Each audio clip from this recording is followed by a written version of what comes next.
Welcome to this edition of the Boon of Wireless Podcast, coming to you as always high above the streets of northern New Jersey at ANJ Media. Yes, New Jersey, where the spirit of Halloween is happening right now. As a matter of fact, tomorrow is Halloween.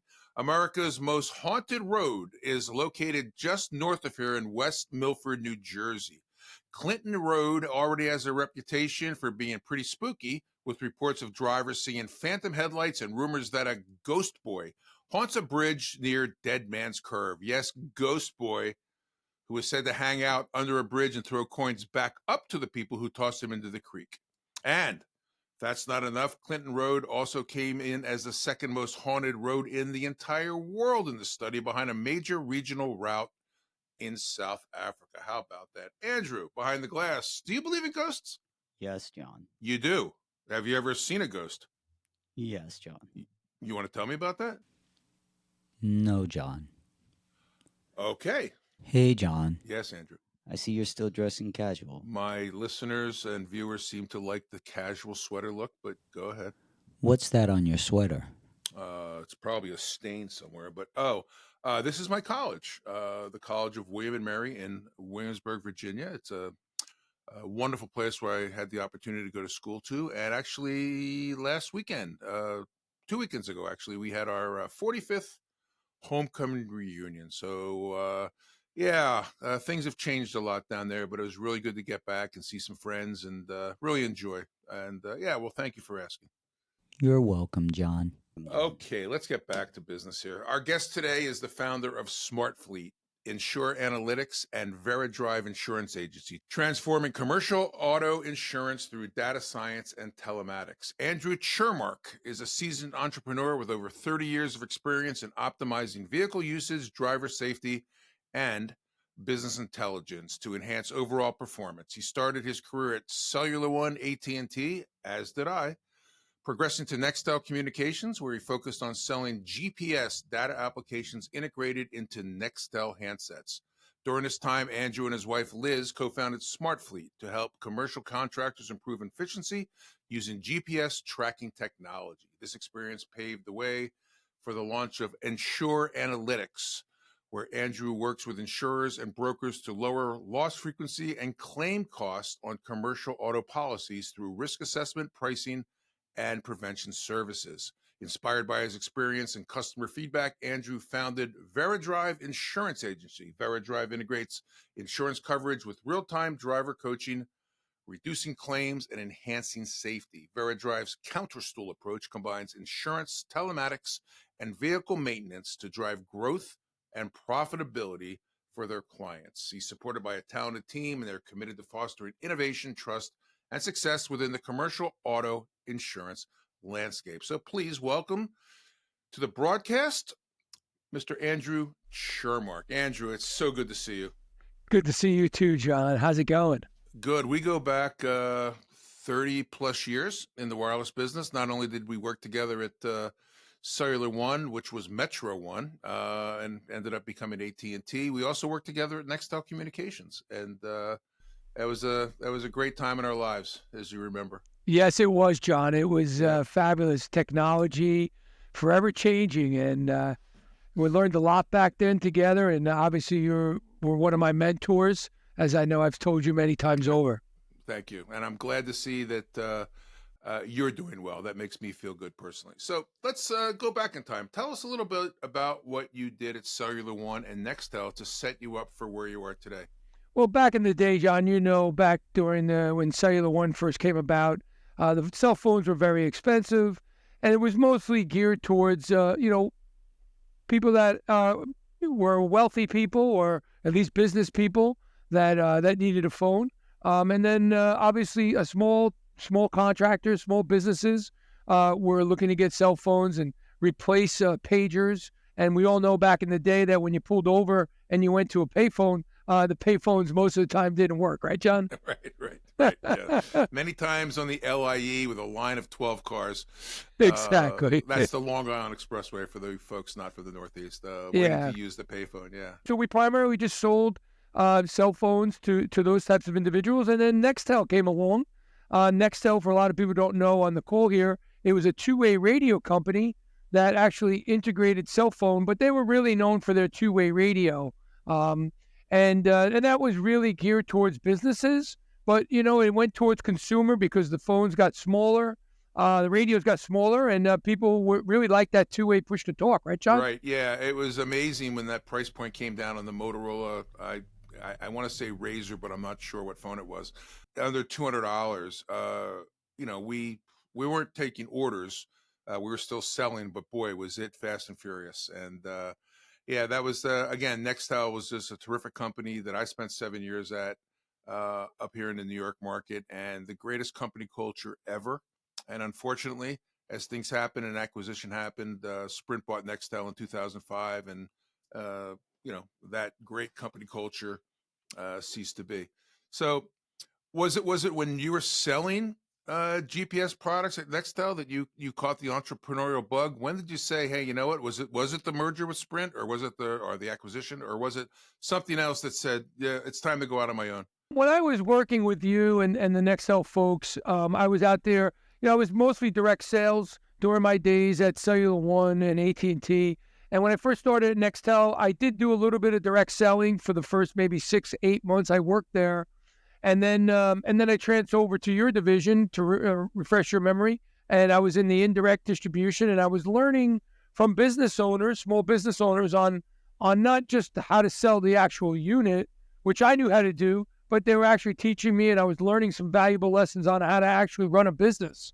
In what way? Were they bringing you in and showing you how the inner workings of their companies work? Yeah, it's almost like when I was younger. When I was younger and I was selling direct, people would be offering me, hey, this is how I did it, and they tell me they're a little bit of a life story of their journey.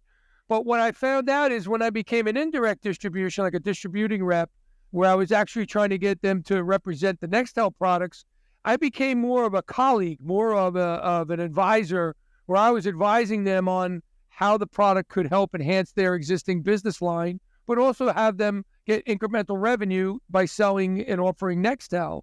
And in return, they were actually offering me advice and even the inner workings of how they run their business and, what their margins were on their existing products and how would we relate to the Nextel product.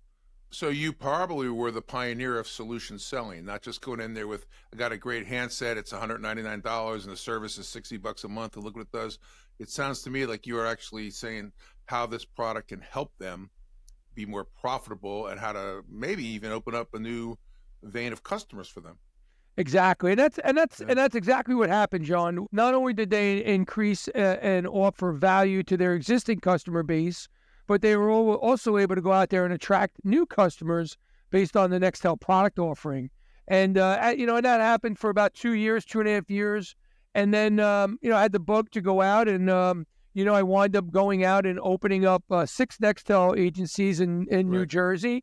Right. And really what it came down to GPS was, I'll never forget this. I followed, by the way, Nextel, for a lot of people on the call, a lot of people might not know this, but Nextel was the first wireless company out of all the companies, AT&T, Verizon. They were the first company to offer third-party data applications, and it was done by Micro Sun Systems, based out of California. And that's when they did the GPS tracking on the handset. And that was my first experience in GPS on the handset. And I'll tell you a quick story about this, John. This is a great story. I wound up selling a company in northern New Jersey this GPS tracking on the Nextel. And the customer calls me and says, Andrew, this just doesn't work. You'll get down here. So I wound up getting down there to find out. It happened to be a garbage company. And I was following the garbage truck.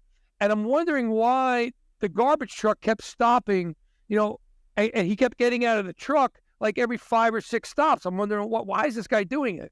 And then by the maybe 3rd or 4th time he stopped, I saw him take his Nextel phone and he put it inside a potato chip bag. The foil on the potato chip bag prevented the satellites from working. Right. And I'll never forget that day because it changed my life forever. I went home to my wife at the time and I said, oh my God, I was just newly married. I'm like, this is really bad because, at that time, Nextel was paying a lot more commission on data and less on voice. And I said, this is the wave of the future, this solution and all this. And my wife said that at the time, she goes, just relax, calm down. there'll be another solution out there. We just got to find it. And sure enough, I did. I found it, in a very short time. They were big black boxes that we used to put under the seats of these vehicles. And we used to put a big dome antenna on top of the vehicles. And I started to sell GPS tracking with these black boxes and the Nextel during my 8 or 9 year run with Nextel. Many people have made the transition from working for a large public company like Nextel or, AT&T, the other carriers out there, and becoming an entrepreneur or a small business owner. What were some of your biggest challenges that you faced making the transition from, and I know that I talked about it many times, that, even if I had a bad month, I got paid. And again, I always say I never had a bad month, but even if I had a bad month, I still got paid. If I took a vacation, I got paid. Now, as a business owner, not only do I have to pay people, but if we don't deliver, I don't get paid. So what were some of your biggest challenges? I guess the first biggest challenge was being alone. You don't really have the camaraderie that you have with your peers. You don't celebrate successes with your peers. I mean, you're out on this island and you're by yourself, and it took a lot of resilience and persistency. I owe a lot of it to my mentors like you and other people in my life that gave me the tools to be successful. And I also contribute a lot of my success to sports. I grew up playing football and wrestling. I played a little Division III football, and I know you played some football too, John, right? At William & Mary? Yes, I did. Yes. My knees and back remind me of that, every now and then. But yes, I did. The hardest thing, I had the will, and when the Nextel, and this is a great segue, because when the Nextel business, like you said earlier, got bought by Sprint, we unfortunately went into the 2008, if everyone remembers 2008, we had that big recession. And by that time, I closed all 6 stores. I had about 800 vehicles that we were tracking with the big boxes, right, with the dome antenna. And my wife at the time said, Andrew, you have to go back to work for Verizon or AT&T. And I said to my wife, no, I'm going to do this tracking thing, we get paid residual. My wife goes, what, you crazy? She goes, you make a few dollars a month. You're a reseller. You don't make the service. And I said, no, it's like insurance. It's you have to build a book of business. It takes many, many years to build, but we can do it. We just have to, we got to eat pork and beans and hot dogs. Well, I don't think you're eating pork and beans and hot dogs. I remember working with you, and I think I actually helped introduce you to some of the GPS things that I was doing at the time, and we did a few things together there before I, found my niche again after Nextel. But the challenges of, starting by yourself, same thing, the camaraderie, the chasing the number at the end of the month, end of the quarter, all those fun things you did with people around you. It's a humbling experience. I went through it. It's a humbling experience to start out again by yourself. How did you overcome that? John, I don't know. All I can tell you is when you got 2 young kids, which my kids were young at the time, and my back was against the wall. I remembered my early days of selling, cold calling on a phone. And that's what I did. I went in my basement. I have an unfinished basement at the time. I put up a sheet, a 10 by 10 foot sheet, and I cut a hole in an HVAC duct that was setting heat up to the first floor. I cut a hole in the duct so I could get heat. And all I did was just make phone calls. I made about 25 phone calls every single day to new people. Yeah. And I did that for almost a year and a half, 2 years. Good. And that's how I started.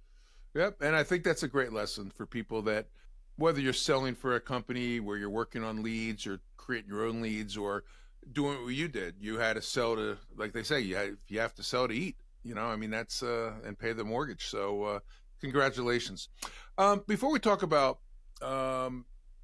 your company and where it was, with Smart Fleet and where you are now, what are some of the biggest changes you've seen in your space now, the GPS and tracking space? I know we talked about paging to car phones to bag phones to handhelds, but in the GPS space, with everything going on now in the news with anywhere from, the satellites to being able to make phone calls seamlessly off a satellite from an airplane. What are some of the changes in new technologies that has you excited right now?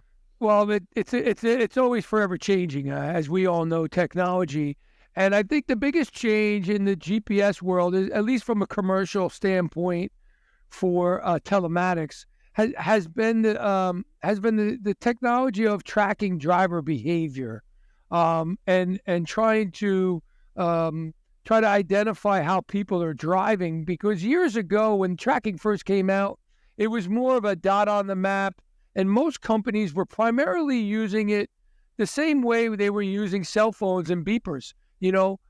Payroll, when did people get to jobs, billable hours. It was more a productivity efficiency tool.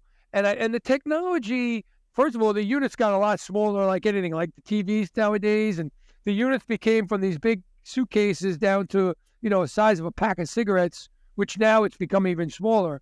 But I would say the biggest change has been the introduction of AI, machine learning, and we'll talk a little bit about that as we get into it further. But I think in the very beginning, it was more a shift in the technology where we started to plug into the actual computer of a vehicle that gave us more information, not only about the vehicle, right, the status, the health of a vehicle, but it also kind of tied into G-forces on the units that were measuring driver behavior. My insurance company now, a household name, they actually send those to me every now and then to track my driving to get additional discounts. I don't know what this says, but I've not gotten a discount yet. But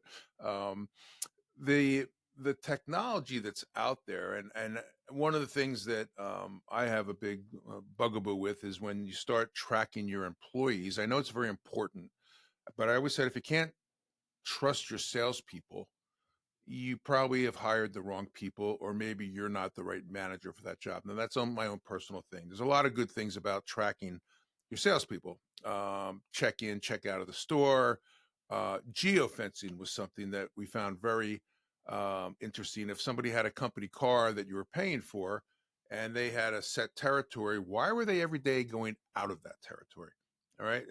If they have to run a personal error, that's fine. But you can see that they were out of the territory for 2 hours. I'm still on the fence on that. What's your feelings about tracking the employee and not really, I don't want to go too far over, but not trusting the employee to do their job? You go into a store, you check in, and then you go at a restaurant and sit there for 3 hours. Then you come back in the store and check out. And I was there for, doing everything, trained like 19 people. What do you think about that? Well, John, you're absolutely right. And that's really what the early days of GPS tracking was, up until about maybe 5 or 6 years ago, where it was primarily this big bat, right? There was no carrot. There was no incentive. The biggest thing that we do nowadays is we try to reward people, right? Most people do what they get rewarded for. So these types of devices nowadays actually kind of have a coaching module in them. It's kind of like a report card you get that you usually get in school, right? 0 to 100, the higher the score, the safer the driver, right? So how we kind of do that is we kind of motivate and engage people with an electronic gift card system, where basically these gift cards are put in place where a driver on his cell phone can see where his score is compared to where he ranks in the with his peers, right? And we don't use that as the bat. We use that as the carrot to motivate and get them engaged, right? Try to gamify it. We do rewards such as the most improved driver, the safest driver, and we get people to drive safe. And, these things do a lot more than just trying to motivate drivers. It also has to do with maintenance of these vehicles, the safety of vehicles. The number one priority for a small business owner that has guys on the road is to make sure that he has safe vehicles and he gets his employees home safe to their family. That should be the most important thing for an owner. And these devices nowadays actually have the means to not only see if there's a check engine light that comes on to notify the owner, or more importantly, one of our newest features is tire pressure. We now have the ability that if the tires go below a certain pressure, we can send an alert to the owner, because accidents happen, can happen with the wrong pressure in tires. So those are just some of the things, John, improvements to go from that big brother to more of a full fleet overview of a fleet kind of maintenance program. And lower his costs to catch a problem before anything, like you said, an accident could happen. That's good. Very good point. All right, let's talk about the evolution of Andrew Chermark and your company. First, from selling straight GPS and tracking products to now being in the insurance business with VeriDrive. Take us through how you evolved your companies. Well, thank you, John. I appreciate that. We're all on a journey, and I'm very thankful to say, first of all, I did not do it alone. When we talked earlier about that GPS and me going in the basement, yes, I survived, right? But the only way to really excel in this world is, as we know, right, is to surround ourselves with people that are smarter than us and people that can help you. And I give all the credit to my customers and to my employees that I work with, my team members. I mean, we currently track over 12,000 vehicles in 48 states. We have 6 full-time employees and a few part-timers. So I'm very blessed to say that that's kind of our base. And, to talk about my journey, as these boxes started to change and we started to track behavior and these scorecards, one of my vendors, it's called Azuga.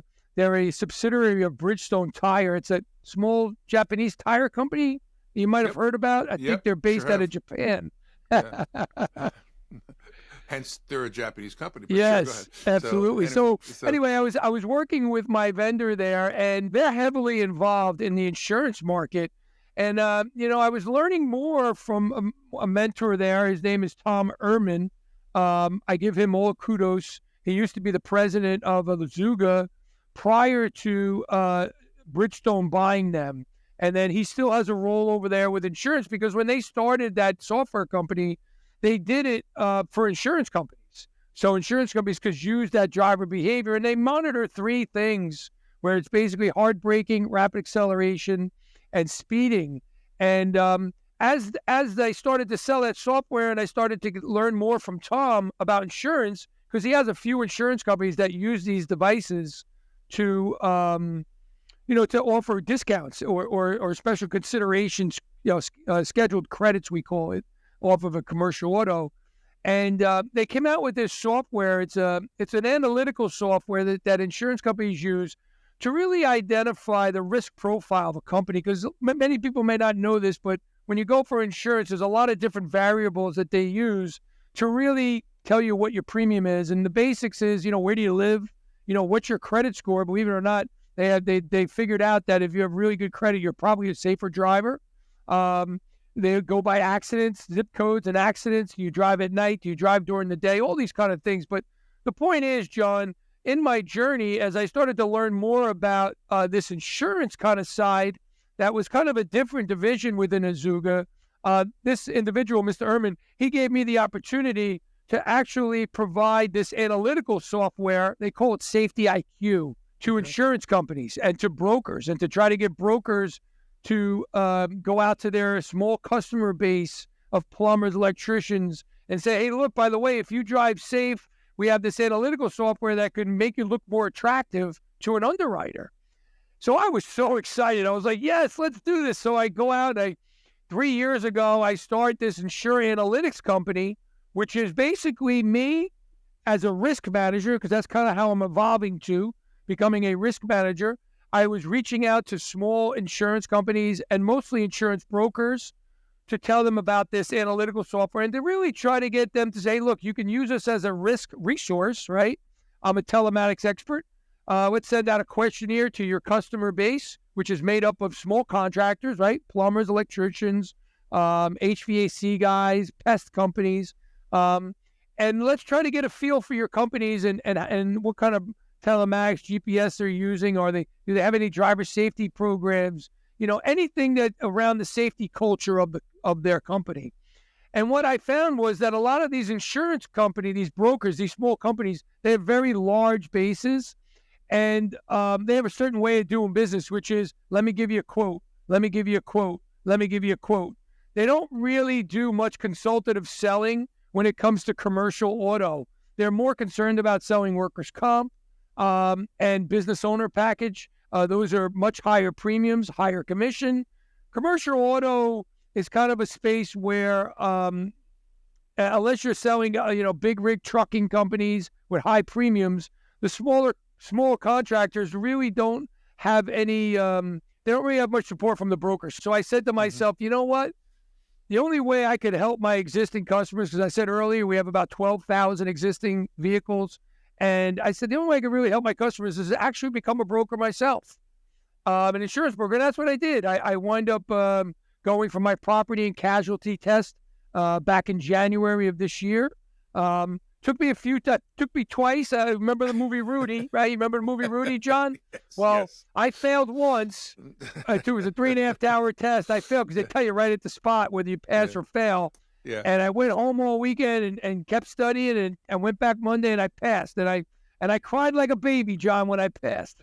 Did they carry you off the field though at the end? After you passed? No, they didn't. Okay. So are you licensed just in New Jersey or where? No, John. So thank you for asking that. No, we're currently licensed in 28 states around the country. We currently work with 2 brokers. I should say one wholesale broker that gets us in 28 states, and we also work with another company that actually will use there's 2 companies that will actually use the GPS tracking data used with that risk score to actually give them a very competitive premium, because they're actually looking at the risk score of your fleet, of how you guys are driving today, to give you a discount off the premium. Excellent. That's outstanding. So our listeners and viewers on the Boon of Wireless Podcast are primarily in the MVNO space, the wireless space, et cetera, et cetera. What opportunities for your products and services are there for the MVNOs, the wireless dealers? How do you now make another leap and get into this side of the business? Well, we're actually able to do that now because we actually have the vehicle to actually take that customer's business and actually go to the insurance companies, do the consulting work, and find out those safe drivers, those safe companies, and get them a discount with insurance companies. Because the break before was we had the technology, right, of how to get scores and how to show these fleets that drive safe in a good light because of the scoring. They call it an actuarian score. And but now we have the vehicle with VeriDrive to actually take their data, right, go to an insurance company and monetize that data, right? So what's in it for the MVNOs is that we now have the ability to their customers that they service, these small business owners, they can make an introduction for our Insuranalytics company, which will do a free fleet analysis of the safety culture of a particular small business. And by us taking that assessment, we can actually find out from a high level overview whether that company has the ability to get a lower premium based on how safe they drive. Okay. And is this something that a third-party services that we talked earlier back in the old Nextel days that a dealer could actually sell to their customers? How it works, and it's really great. And this is what I think a lot of dealers and a lot of people like, is there's really no selling involved. What we do is, again, we ask for a warm handoff. We get a warm handoff with a company that has 5 vehicles or more. And basically, we do our risk analysis. We find out the safety culture. We find out exactly if they're using GPS. If they are using it, that's great. That they're already ahead of the game. We're not trying to sell them GPS. We're just trying to use, because most people have GPS nowadays. For the people that don't have them, then obviously we can refer them to our sister company, SmartFleet. But for the companies that have GPS, we just want the ability to see what their risk is, and then basically use that data to put into this actuarian risk score to give to an underwriter and an insurance company so we can get a premium, we can get a quote for them, right?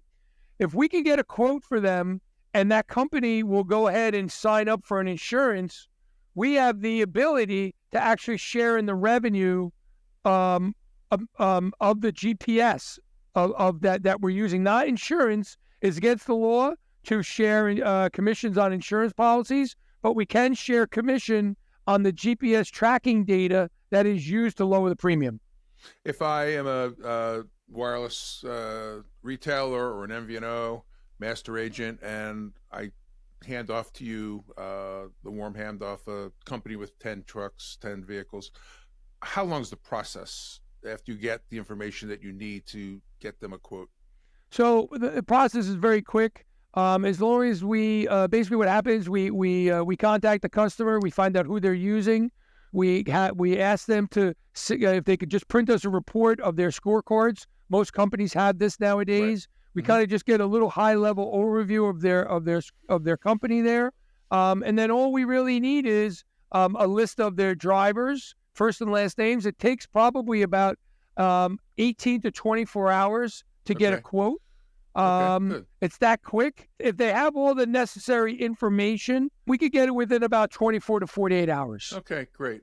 That's outstanding. So there's another potential revenue stream for the dealer network out there, because they're always looking. I mean, take example for accessories. We want them to sell $100 worth of accessories when someone buys a new handset, but how many times do they buy the phone and then go home and go on Amazon or somewhere and buy accessories? This is something that you can offer to dealers and MVNOs, where they can have a nice commission for really an introduction on, your product. That's fantastic. Andrew, I'm interested. I'm a dealer. How do I contact your company?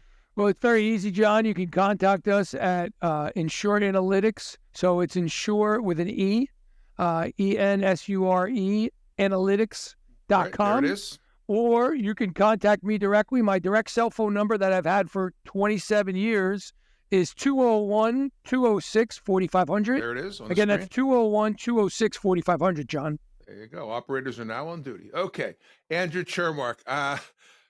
We've had a lot of laughs over the years. We've done a lot of good things together, and I'm really, again, happy that you are where you are today. Again, I've mentored a few people in my career, and I'm really happy to see the fruits of our labor, the discussions, the arguments, and all the things that we did that now you are where you are today. So congratulations to you. I'll leave you on a final word. We do have to get together for another Eagles-Giants game. That was always a good time, having that competitive vein in both of us as well. So, Andrew Chermark, I want to thank you for coming on the podcast today. It's really good to see you, and continued good luck. Contact Andrew for this incredible opportunity to grow another revenue stream for your company. So that'll wrap it up for another episode of the Boon of Wireless. We will see you next time.